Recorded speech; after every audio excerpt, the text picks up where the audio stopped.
por Sí, favor. no, cualquier duda. Bueno, muchas gracias Luis por la presentación. Hola a todos, es un placer, un gusto estar hoy con ustedes esta tarde. Como bien decía el profesor Garbosa, esta clase de hoy es en reciprocidad a la clase que nos dio el doctor Garbosa hace aproximadamente un mes atrás, un par de semanas, en nuestra Universidad Siglo XXI en Córdoba, Argentina. Es una universidad muy grande que está con una modalidad de cursado a distancia, por lo cual está en todo el país. Así que bueno, en esa presentación Luis nos habló sobre el derecho estadual en Brasil y hoy la idea es que yo les pueda comentar un poco sucintamente acerca de lo que es el derecho subnacional constitucional en Argentina. La verdad que es muy bueno encontrar que haya personas que le interesen esta rama del derecho, que es como un derivado del derecho constitucional, pero hay un fundamento jurídico muy importante para estudiar estas constituciones, que no se trata simplemente de un interés teórico o meramente académico, sino que como futuros operadores del derecho, de la ley, resulta muy importante conocer el derecho constitucional subnacional de un país federal, porque, como bien dice la doctrina más reconocida y prestigiosa, este derecho constitucional subnacional forma parte del derecho constitucional, lo complementa, lo viene a perfeccionar, ¿sí? Viene a agregar aquello que la Constitución Federal no dice, porque justamente deja un espacio para que lo completen los entes subnacionales, ¿no? Ustedes le llaman estados, nosotros le llamamos provincias, siguiendo un poco la tradición francesa. En realidad hay otras federaciones como Canadá que también lo hace siguiendo la tradición francesa, denomina a sus entes subnacionales como provincias. La mayoría de las federaciones denominan estados, lo cual, más allá de la denominación, no cambia la naturaleza jurídica. Todos tienen las atribuciones y las cualidades del Estado moderno, estos entes subnacionales. La disciplina en Argentina también, de alguna manera, si bien en algunos lugares, como bueno, en la universidad donde yo trabajo, en la Universidad Nacional de Córdoba y en la Universidad Siglo XXI, es una materia obligatoria, ¿sí? Y la vemos en conjunto con el derecho municipal, que es una materia que tiene autonomía científica propia, ¿sí? Es diferente al derecho estadual, pero por cuestiones curriculares las vemos en conjunto con el derecho constitucional provincial. No está en todas las universidades del país, solo es una minoría de universidades que tienen esta asignatura y por lo general se replica la misma modalidad de combinar el derecho público estadual con el municipal, con la aclaración de que se trata de materias y de ramas distintas del derecho, pero por cuestiones de espacio curricular, más que nada, se dan de manera conjunta. La materia fue iniciada por primera vez, fue creada en nuestro país en 1907, o sea que tiene una tradición bastante larga, por la universidad a la cual pertenezco, la Universidad Nacional de Córdoba, que a su vez es una de las universidades más antiguas de América, ¿sí? Después de la Universidad de San Marcos de Lima, en Perú, la segunda universidad más antigua es la Universidad Nacional de Córdoba, fundada por los jesuitas allá por 1613. Los planes modernos de la carrera de abogacía se fueron estableciendo hacia fines del siglo XIX, principios del siglo XX, y ya a principios del siglo XX se incorporó el estudio del derecho público provincial, como lo denominamos nosotros. Hay dos cuestiones ahí a tener en cuenta sobre la denominación de nuestra asignatura, a diferencia de otros planes de estudios, o como el que tienen ustedes allá. Nosotros le llamamos derecho público en lugar de derecho constitucional, y le llamamos provincial, obviamente, porque nuestros sujetos federados se denominan provincias y no estados. Pero le llamamos derecho público y no derecho constitucional en base a un libro que escribió uno de nuestros máximos juristas, padre de la Constitución argentina, Juan Bautista Alberdi. Él escribió un libro que se llama Bases para la Organización de la República Argentina, donde le explica y propone un modelo de constitución que es el que después el país va a adoptar un año después, en 1853. Va a adoptar casi sin mayores modificaciones esa propuesta de constitución que hace Alberdi. Y el año siguiente, a los 2 años, en 1854, publica una nueva obra que se va a llamar Elementos de Derecho Público Provincial. En esta obra, él mismo dice que viene a complementar su obra anterior, que hablaba de la Constitución Federal, de la Constitución Nacional, y se va a dedicar en esta segunda obra a lo que es justamente las constituciones provinciales. Él mismo dice que viene a complementar la obra anterior, porque una vez sancionada la Constitución Federal, lo que tenía que hacerse a continuación era el dictado de las constituciones de las provincias. Entonces, así igual como hizo con la Constitución Nacional o para los convencionales constituyentes nacionales, para los convencionales constituyentes provinciales escribe una nueva obra que se llama Elementos de Derecho Público Provincial. La denominó de esta manera porque en el siglo XIX la asignatura de Derecho Constitucional todavía no tenía esta denominación. Recién cerca de avanzados del siglo XX se va a empezar a denominar Derecho Constitucional, al menos en los planes de estudio en Argentina y de los países de habla hispana. El derecho constitucional como tal va a tener esa denominación recién ya empezado el siglo XX. Entonces, en el siglo XIX, derecho público era sinónimo de derecho constitucional, ¿no? O sea, hacía referencia al derecho constitucional, y recordemos que para aquella época el derecho administrativo también era bastante incipiente, ¿no?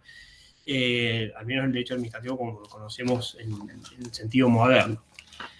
Bueno, un poco la idea de la presentación de hoy era hacer un paralelismo con las federaciones latinoamericanas, ¿no? Para que ustedes puedan ver también el grado de centralización que tiene en los distintos países de América, o en particular de América Latina. Recordando, así a modo de introducción histórica, que la Argentina dicta su primera constitución en 1853. Argentina se declara independiente del Reino de España en 1810, formaliza esta independencia, se declara formalmente independiente en 1816, y a partir de entonces empezaron a haber una serie de intentos de organización nacional con una lucha muy grande entre dos importantes sectores, que era el unitario, ¿no? Fundamentalmente asentado en la ciudad puerto de Buenos Aires, y el sector federal, representado por el interior de las provincias, pero fundamentalmente por las provincias del litoral, es decir, aquellas provincias que limitan con Brasil, como Corrientes, Entre Ríos, Santa Fe, y la banda oriental, y la actual Uruguay, formaba parte de las Provincias Unidas entre 1810 y 1828, que se independiza Uruguay a raíz de los conflictos bélicos entre Brasil y Argentina, ¿no? Como consecuencia de estos conflictos, de estos enfrentamientos bélicos, de la guerra del Brasil, que le llamamos nosotros, la guerra entre las Provincias Unidas del Río de la Plata y el Imperio del Brasil, dan como consecuencia la emancipación o la separación de la banda oriental de las Provincias Unidas del Río de la Plata. Pero este era el sector que más defendía el sistema federal. De hecho, Artigas, ¿no? la gran figura de la banda oriental, ¿no? Considerado como el padre de la banda oriental, el máximo héroe oriental, va a ser quien más va a insistir en un tipo de organización federal, y las propuestas que va a hacer Artigas van a ser tomadas por todos los posteriores representantes del federalismo en nuestro país. Va a ser quien va a cimentar de alguna manera la doctrina del federalismo en Argentina, siguiendo las tendencias de Estados Unidos. Obviamente que era el único país por entonces con una forma de organización federal. Si recordemos que después de Estados Unidos, el segundo país que va a adoptar una forma federal de organización va a ser Suiza, con la Constitución de 1848, y después van a haber algunos intentos en América Latina como la Gran Colombia, ¿no? Que unía Colombia, Venezuela y Ecuador, pero no va a durar mucho tiempo, al poco tiempo se termina rompiendo esta federación, y Venezuela va a tener un proceso bastante complicado con una tendencia muy unitaria, al punto que hoy podemos decir que prácticamente Venezuela no es una federación. Entonces, después de 40 años de guerras civiles, de enfrentamientos, de disputas, hubieron dos intentos de constituciones que eran eminentemente unitarias, en 1819 y en 1826, constituciones que no tuvieron vigencia, no fueron aceptadas por la mayoría de las provincias. Recién en 1853, va a haber se va a convocar una convención nacional constituyente que va a dictar una constitución, pero aún así todavía persistían los conflictos porque la poderosa provincia de Buenos Aires no estaba de acuerdo con estos términos. Es la región que en la teoría federal se llama el hegemón, ¿no? Era el poder hegemónico dentro del país. No quería ponerse en pie de igualdad con las restantes provincias, mucho más pequeñas, mucho menos desarrolladas que Buenos Aires. Entonces se sesiona, se separa de la unión de las provincias y todavía no estaba formalmente constituida. No participa inicialmente en este primer Congreso Constituyente. De hecho, va a estar separada durante 10 años del resto de las provincias, del resto de las 12 provincias, en total eran 14 provincias, sumando Buenos Aires. Buenos Aires se va de la Unión y quedan 13 provincias que dictan la Constitución. Y en 1860, 7 años después, Buenos Aires se reincorpora bajo algunas condiciones. Una de ellas era reformar el texto constitucional, ya que se reforma en 1860, y bajo estas condiciones Buenos Aires integra la federación y ahí queda nuevamente constituida la vieja unión de las provincias. Bueno, esta constitución sigue fielmente el modelo norteamericano, descentraliza bastante desde el punto de vista político y fiscal. Tiene algunas particularidades que la diferencia de Estados Unidos, por ejemplo, los códigos civil, laboral, penal, lo que llamamos la legislación de fondo, queda reservada a la federación. Acá hay un elemento centralizante bastante importante, porque solo el Congreso Nacional puede dictar los códigos de la legislación de fondo. Cosa que va a suceder, por ejemplo, curiosamente en la Federación Suiza. Suiza, en la Constitución de 1848, igual que Estados Unidos, dejaba en manos de los cantones, como Estados Unidos en manos de los estados, la posibilidad de sancionar sus códigos de fondo. En realidad, Estados Unidos tiene una tradición del common law, por lo cual no hablan en términos de códigos, ¿no? Aunque sí hay un estado, que es el de Luisiana, con tradición francesa, que dicta, es el único estado de los 50 que integran la Federación Norteamericana que tiene un código civil y que tiene, digamos, un sistema codificado o del civil law, de la codificación, ¿no? Bueno, Suiza, que sigue obviamente el sistema francés de la codificación, del civil law, dejaba en manos de los cantones la posibilidad de sancionar sus códigos. Pero en la reforma de 1999 prefirieron ir hacia una legislación común para todo el país y centralizaron esta competencia en manos del Congreso, ¿sí? Algo que Argentina ya había hecho en 1853. Bueno, volviendo entonces a la cuestión de los federalismos en el mundo, como podemos ver, y seguramente ya habrán visto con el doctor Sgarbosa, la evolución del sistema federal en el mundo ha sido bastante importante desde la Constitución norteamericana de 1787, que es, como dijimos, la primera que va a adoptar un sistema federal.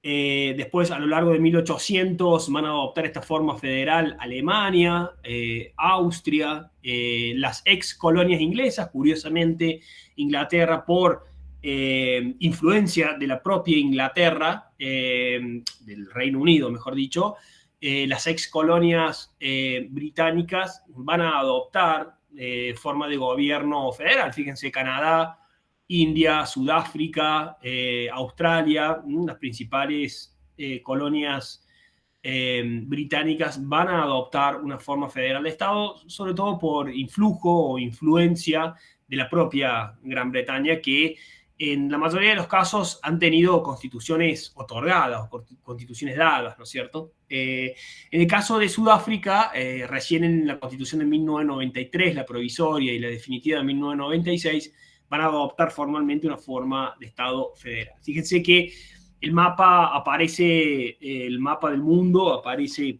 prácticamente cubierto por países de estructura federal, pero en realidad no son la mayoría los países federales en el mundo.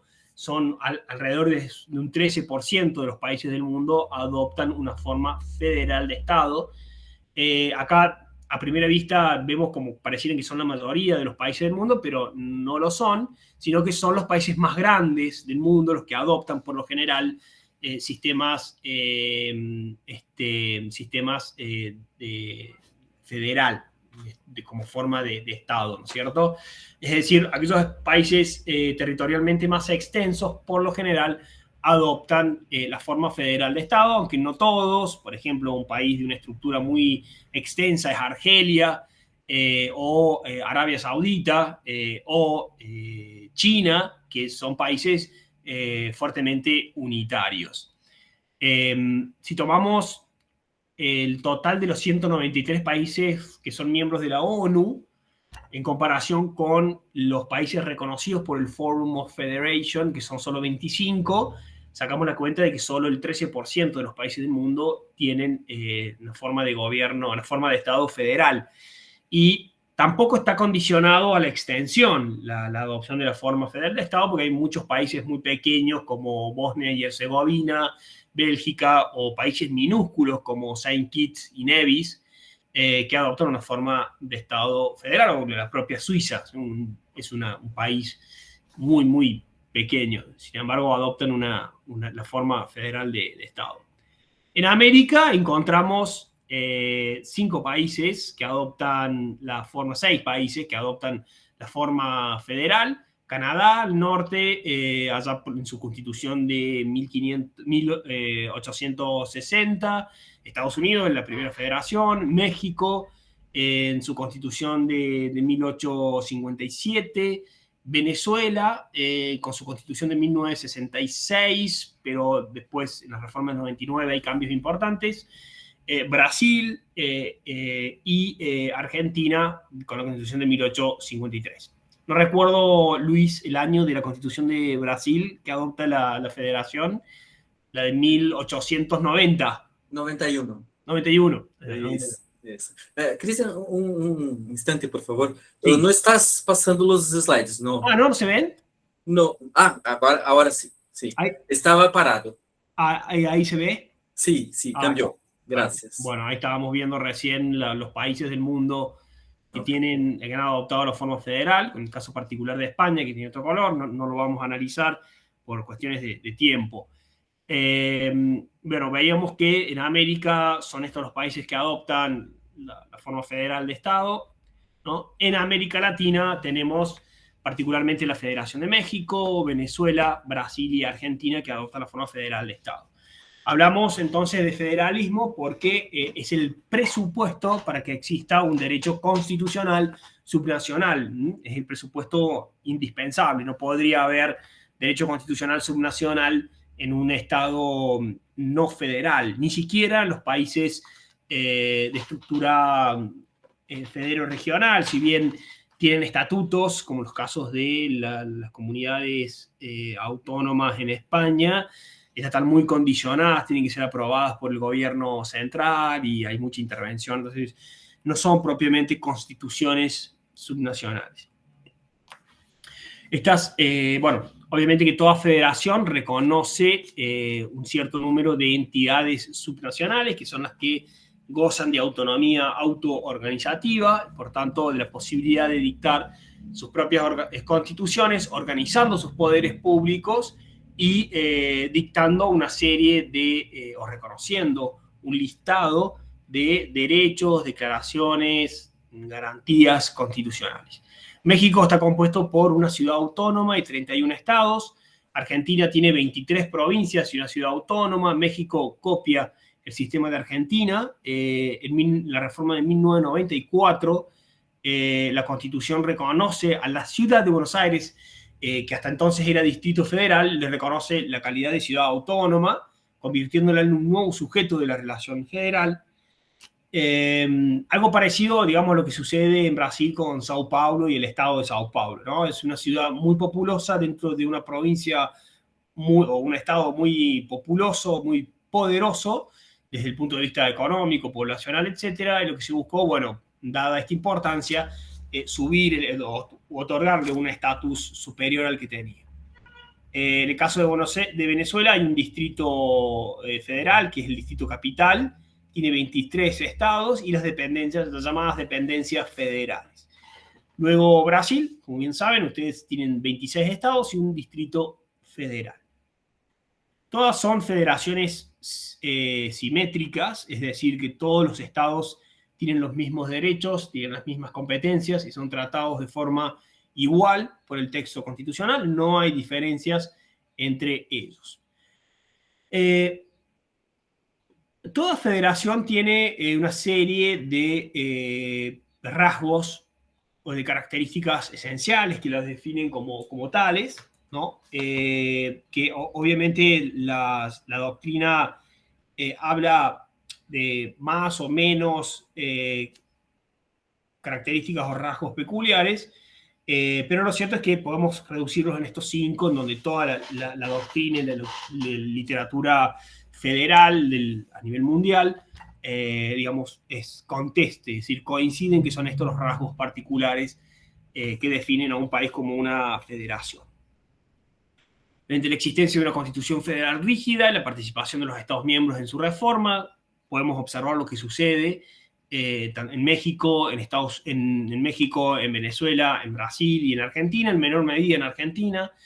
En segundo lugar, el reconocimiento de los Estados miembros del principio de autonomía, ¿sí? O de la posibilidad de dictarse sus propias instituciones, la existencia de un órgano encargado de dirimir los conflictos entre las federaciones y los Estados miembros, el diseño de un cauce de participación de los Estados miembros en la formación de la voluntad federal, con la existencia de una segunda cámara.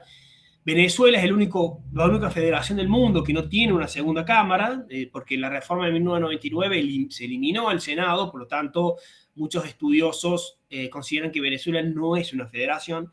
De hecho, en el listado del Forum of Federation, Venezuela no aparece entre los 25 estados federales del mundo. Y la distribución constitucional de competencias entre la federación y los estados miembros. Obviamente que de todas estas características lo que nos interesan es el principio de autonomía de los estados. Vamos a pasar directamente a ese punto. Esto significa la autonomía del estado integrante de la federación, significa la capacidad de autoorganización. Esta capacidad se manifiesta en la facultad de dictar, de elaborar su propia constitución y fijar en ella el régimen de sus órganos superiores y el de las colectividades públicas internas, básicamente sobre los municipios, las municipalidades.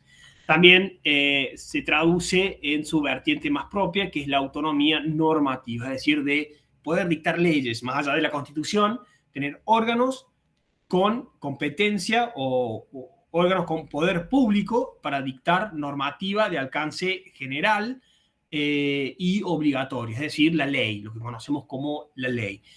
Esta es la particularidad que presenta el Estado federal en la forma de organización del Estado moderno, es que no hay un solo órgano legislativo a nivel federal, el Congreso o la Asamblea, sino que está repartido el poder público territorialmente entre distintos niveles o esferas.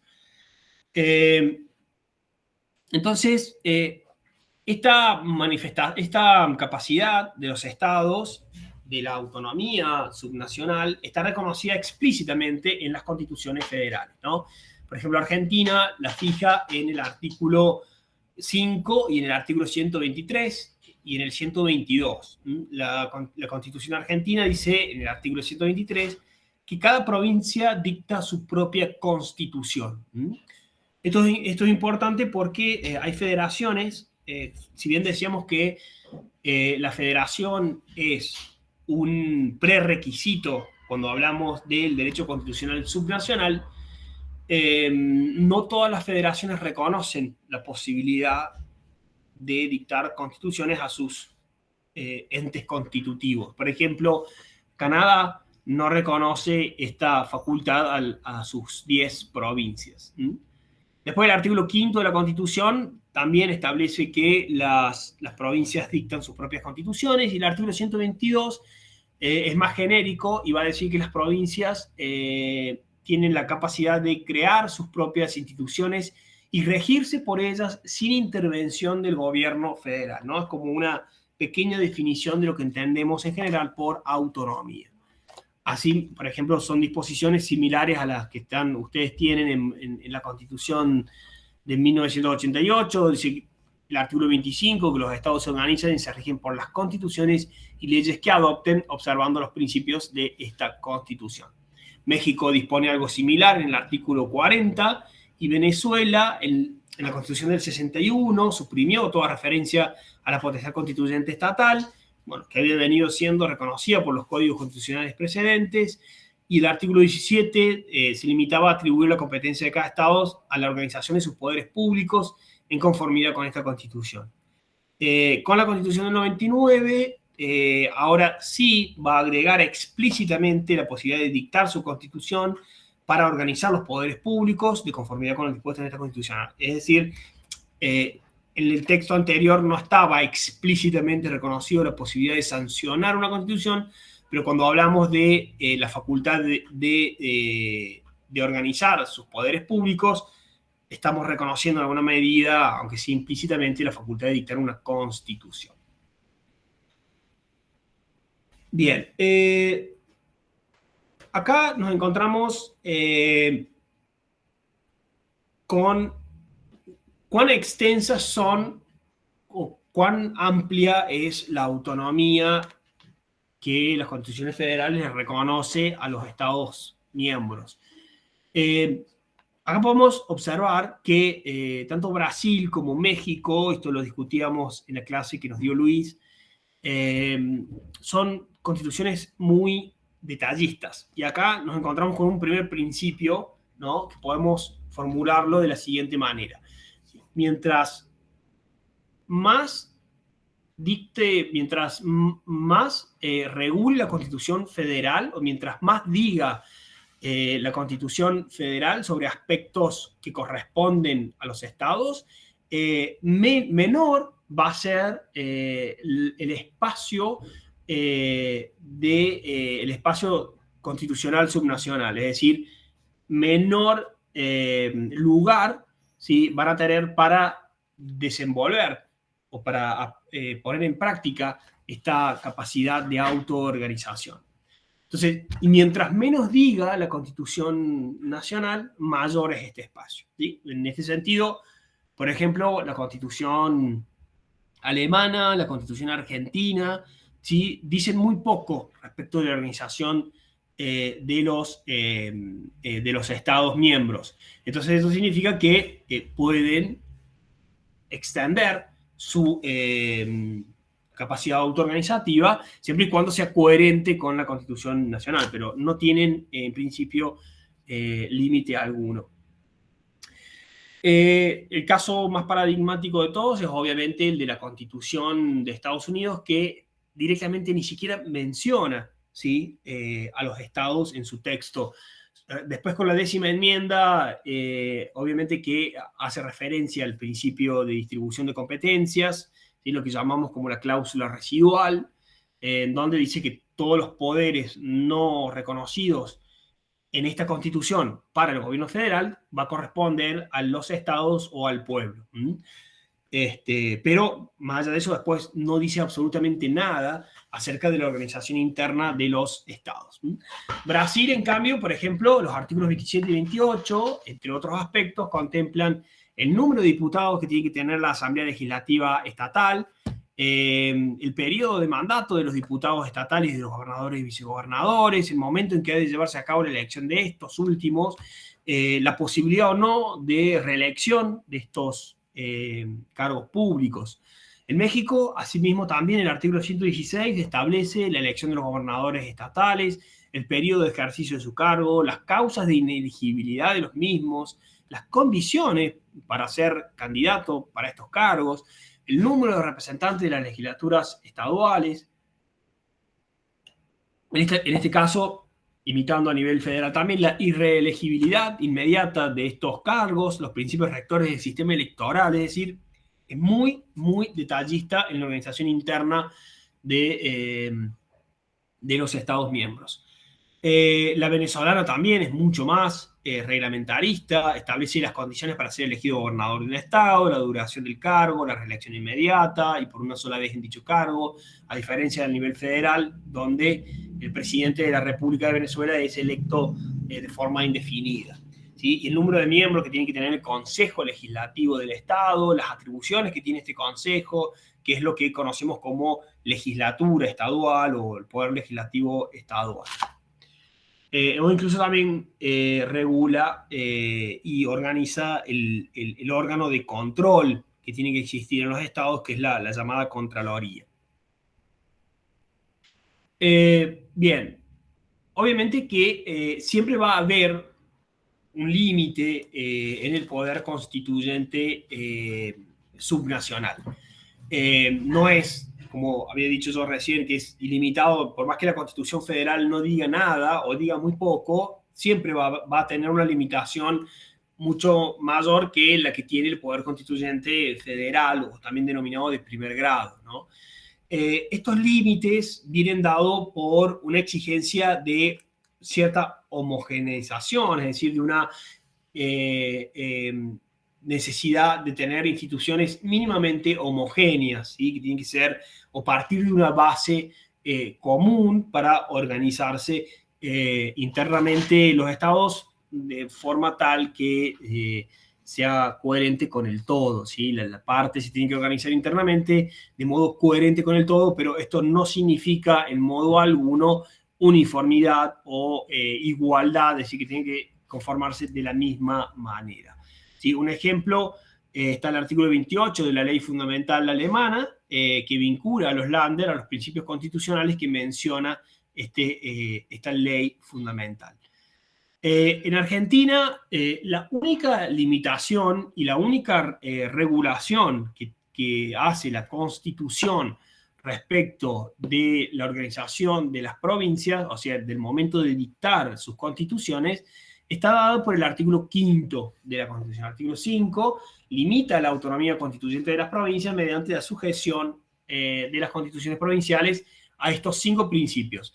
El respeto al sistema representativo republicano, a acomodar los principios, declaraciones y garantías provincial a la de la Constitución Nacional, es decir, que no haya contradicción, o también, como después va a decir la Corte Suprema, que no restrinjan de manera más intensa los derechos a como lo están reconocidos en la Constitución Federal. Es decir, que la Constitución Federal actúa como un piso, ¿sí? A partir del cual los estados pueden regular todo lo que quieran, es decir, pueden reconocer de más todo lo que quieran, pero no pueden reconocer de menos, o no pueden negar un derecho que esté en la Constitución Nacional, o no lo pueden reglamentar de modo tal que esa restricción sea mayor a como está reconocida en la Constitución Federal.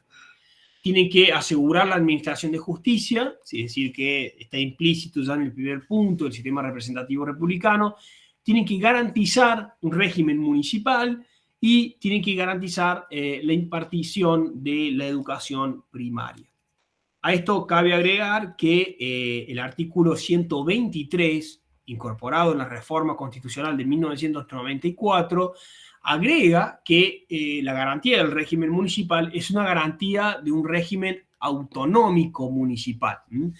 Viene a zanjar así una vieja discusión de nuestra federación acerca de si las provincias tenían que reconocer la autonomía de sus municipios o podían regularlo como entes autárquicos, es decir, como meras descentralizaciones administrativas. Con la reforma de 1994, esa discusión queda zanjada, una larga discusión queda zanjada en 1994, porque establece ya la Constitución que ese régimen municipal a que hace referencia el artículo 5 tiene que ser de plena autonomía municipal en los 5 aspectos de la autonomía municipal: el administrativo, el económico, el financiero, el político y el institucional incluso. Es decir, por lo cual hablamos también de un poder constituyente municipal. Esto había sido un tema que había surgido en la discusión que lo trajo a colación Luis en este debate que habíamos tenido sobre el derecho constitucional subnacional en América Latina con el doctor Antonio María Hernández y el doctor Serna de la Garza, en donde, no se discutía la cuestión de si es un poder constituyente el municipal. Bueno, en Argentina la literatura constitucionalista no tiene ninguna duda de que estamos hablando de un poder constituyente de cuarto grado, como lo denomina el doctor Antonio María Hernández, porque el de tercer grado es el de la Ciudad Autónoma de Buenos Aires, siendo el segundo el de las provincias y el primero, obviamente, el federal, el nacional. Entonces, este es un artículo que Alberdi lo toma del modelo norteamericano, porque este es el famoso artículo de la garantía federal, de Federal Clause, en donde el gobierno de los Estados Unidos garantiza a cada estado el uso y goce de su autonomía, siempre que respeten el sistema republicano, que es en realidad el único requisito que establece la Constitución norteamericana respecto de los estados, que tienen que tener una forma de organización republicana, nada más. En esto hay una pequeña diferencia porque Alberti va un poquito más allá, agrega que tienen que ser coherentes con los principios de declaración y garantía de la Constitución Nacional, que es algo obvio, pero bueno, está explicitado, que tiene que asegurar la administración de justicia, que tiene que asegurar la educación primaria, y la convención agrega además a las propuestas de Alberti el de garantizar el régimen municipal. Esto es un requisito que lo incluye la convención, no estaba en el proyecto de Alberti.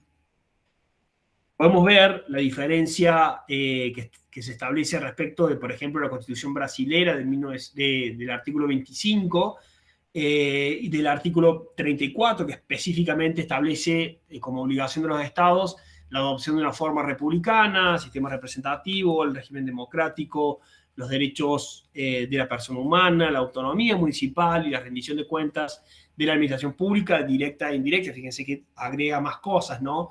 La rendición de cuentas, ¿sí? Cosa que no está en la Constitución argentina. También encontramos otras disposiciones por ahí sueltas en la Constitución Federal, pero que aplican directamente a los estados. Por ejemplo, prohibiciones constitucionales como establecer cultos religiosos o iglesias, subvencionarlos u obstaculizar su funcionamiento, rehusar la fe a los documentos públicos, crear diferencias entre los brasileños, etc. En el caso de México, el artículo 115 dispone que los estados adoptarán para su régimen interior la forma de gobierno republicano representativo popular, teniendo como base de su división territorial y de su organización política y administrativa el municipio libre. El artículo 117 delimita negativamente la autonomía estatal al establecer lo que está vedado a los estados. Y el artículo 116 estableció la inexcusabilidad del respeto al principio de la división de poderes en la organización del poder público estadual. Cristian, se estás passando os slides, está congelado novamente, de novo. Perdón.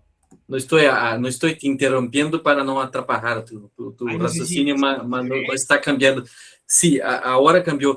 Penso que talvez se o proyecto, y eso, pienso que así sí, ahí operará de mejor. Forma se va a poder ver mejor. Gracias. Bueno, simplemente estaban transcriptos los artículos, no había nada más allá de lo que estaba diciendo, así que estaban la transcripción de los artículos. Perfecto. Creo que habíamos quedado. Disculpa la interrupción. No, por favor, gracias por avisar. Estábamos hablando de los artículos que establecen la base, digamos, del poder constituyente subnacional, el artículo 34 de la Constitución de Brasil, el artículo 115, 116, 117 de la Constitución de México.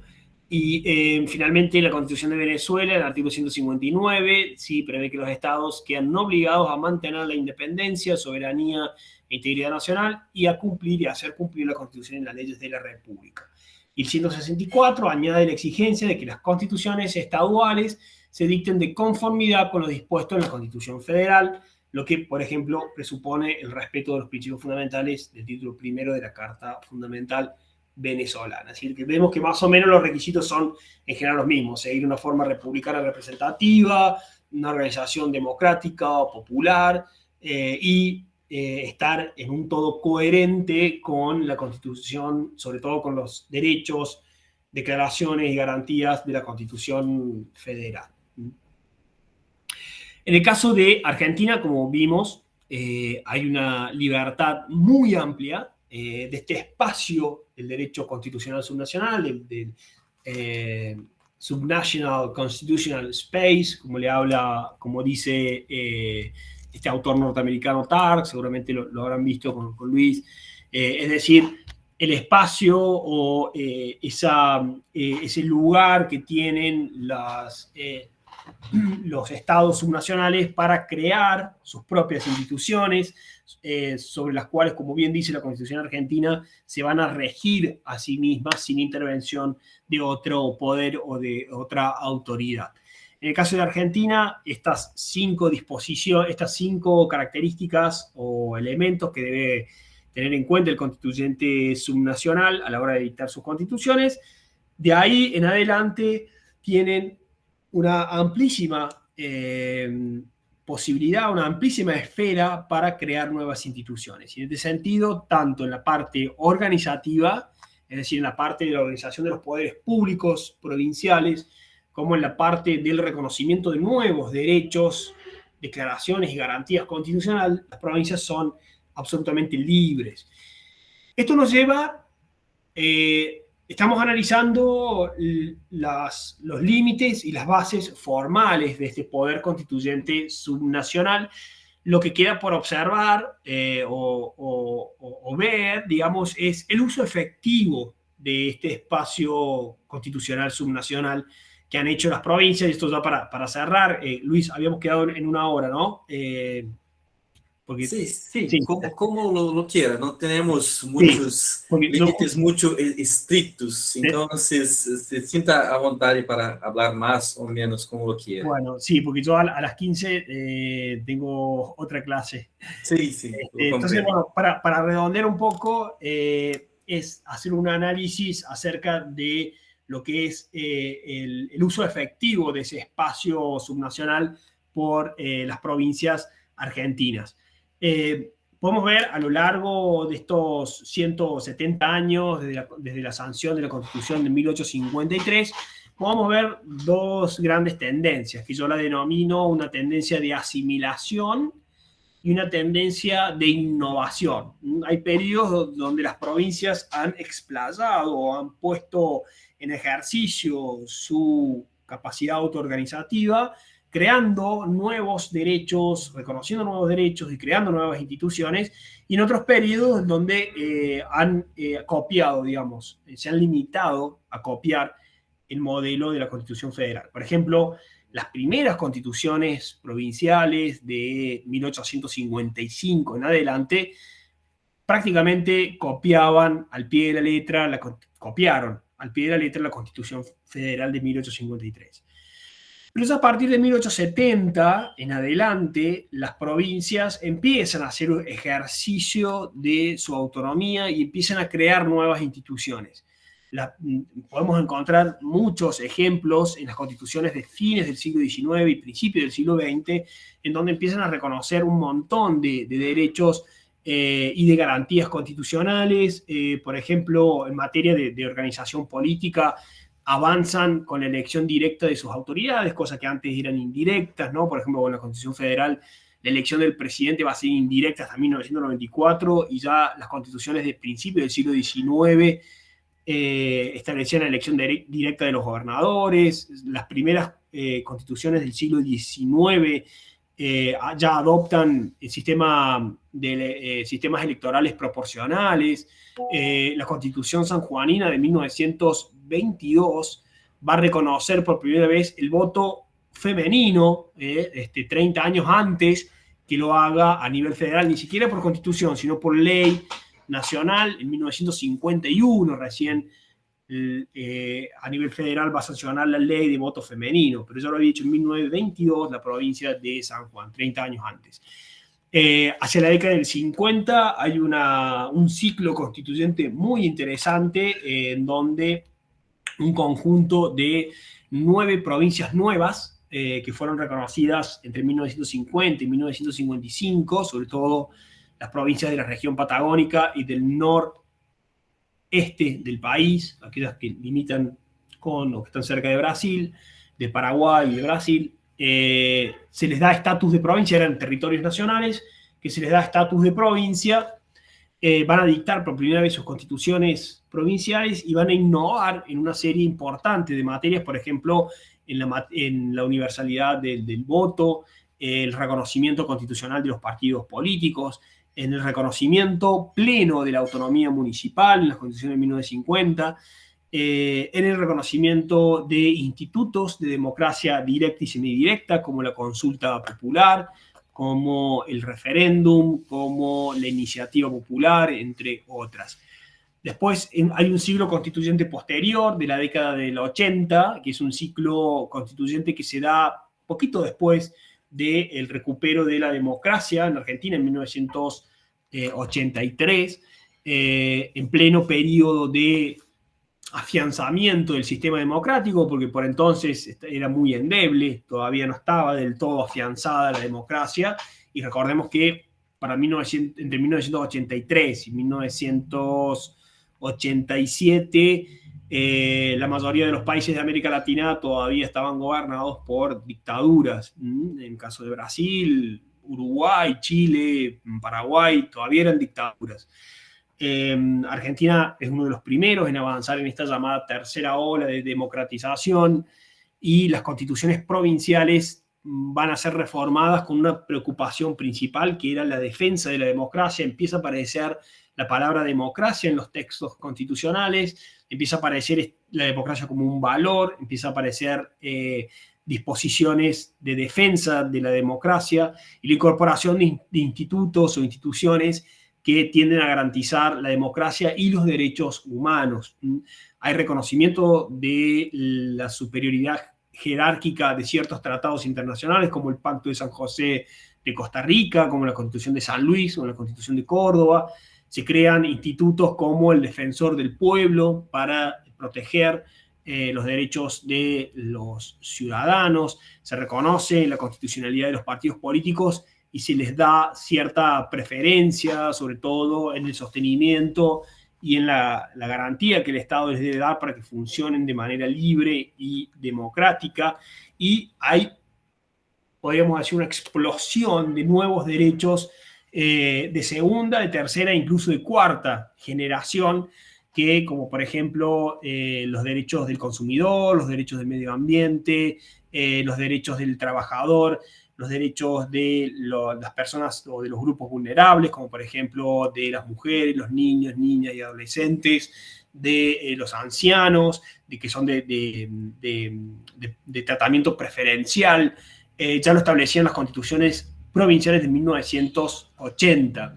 Reconocen derechos culturales, económicos y sociales, como por ejemplo el derecho a tener una educación completa, el derecho a la cultura, a la preservación de los espacios históricos, culturales, los llamados de patrimonio histórico-cultural, el derecho a ejercer deportes, o el derecho a que el Estado proporcione viviendas dignas, a tener, por ejemplo, el derecho al agua, como lo establece la Constitución de Salta, por ejemplo, entre otras muchas disposiciones en donde el constituyente provincial lo que ha buscado, en otras palabras, es reconocer derechos que hacen, ¿no?, a las características o a las peculiaridades históricas, geográficas, culturales, idiosincráticas de cada uno de las provincias que forman la federación. Entonces, en ese sentido, ha habido un avance muy importante respecto del derecho constitucional provincial, que ha antecedido por muchos años al federal. De hecho, la reforma constitucional de 1994 se nutre en gran medida, yo podría decir que el 80% de las disposiciones incorporadas en la Constitución Federal fueron tomadas o fueron influenciadas por este conjunto de 9 provincias que modifican sus constituciones entre 1986 y 1989. Por lo cual, como bien decía el juez de la Corte Suprema de Estados Unidos, Louis Brandeis, ¿no? Quedó demostrado en el caso argentino que las constituciones estaduales son verdaderos laboratorios de instituciones y derechos constitucionales, y es una feliz experiencia, como decía Brandeis, en la cual si estos nuevos o estas nuevas disposiciones son buenas y funcionan bien, beneficia a toda la comunidad, porque el resto puede copiar estas instituciones y adoptarlas para sí mismas, y en el caso de que funcionen mal o no funcionan, en todo caso se va a ver afectada solo una parte y no el todo. Entonces, en ese sentido también han funcionado bien como antecedente para la Constitución Nacional, es decir, la Constitución Federal ha tomado las mejores prácticas del constitucionalismo subnacional para llevarlo a nivel federal, y de esta manera todo el país se ve beneficiado con esas nuevas o novedosas instituciones. Y bueno, espero que haya sido de interés, que espero que se haya entendido bien, y si no, cualquier cosa, obviamente, Luis, yo quedo a entera disposición para evacuar dudas o consultas. Muchas gracias, profesor Cristian. Magnífica clase. Aprendimos muchísimo con usted.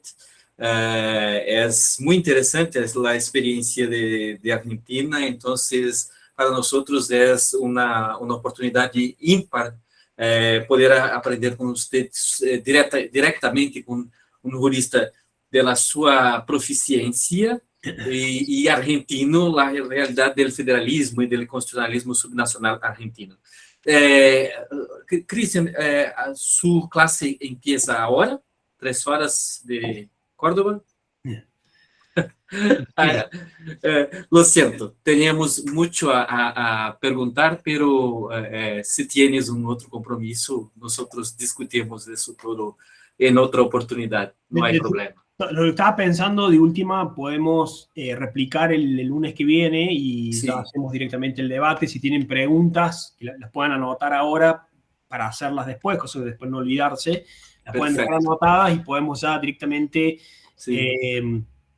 Podemos hacer un nuevo encuentro el lunes próximo o esta semana, podemos coordinarlo, Luis, no hay problema, y podemos ya ir directamente a las preguntas, o, si te parece, Luis, también utilizar 2 o 3 puntos y compararlos entre Argentina y Brasil, por ejemplo, en materia de derechos sociales, como has publicado tu libro recientemente, del constitucionalismo subnacional en Brasil, respecto de la introducción de derechos constitucionales, ¿no? en las constituciones estaduales.